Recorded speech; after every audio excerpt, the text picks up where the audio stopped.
পলি কেমন আছিস বল? দিশা তো ভিডিও কল করেছিস, আমি খুব খুশি হয়েছি। ভালো আছিস তো তুই?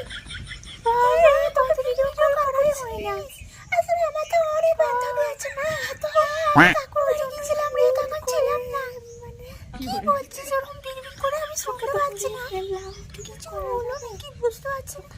কিছু বলছিস? না না না, শোন না, তোর ভাবিনি, কিছু ভাবিনি। তুই ভালো আছিস তো?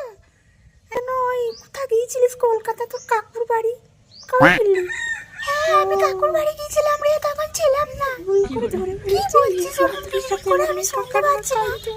কিছু বলো না, কি বুঝতে পারছি না। কিছু বলছিস? না রাখছি, হ্যাঁ পরে আবার কথা বলবো। কথা ছিল। যা যা যা, কি শুনতে ডাকছে? কই আমি শুনতে পেলাম না, তোকে কেউ ডাকছে। ফোনটা কেটে দিয়ে চলে গেল। সত্যি দিন দিন দিশাটা এমন হয়ে যাচ্ছে না। আগে সবাই বলতো স্কুলে দিশা চৈতালি কত ভালো ফ্রেন্ড এরা, কিন্তু এখন আর ধারে কাছেও দিশা আমাকে ঘেঁষতেই দেয় না। এমন হয়ে যাবে আমি ভাবতেও পারিনি। কি করবো?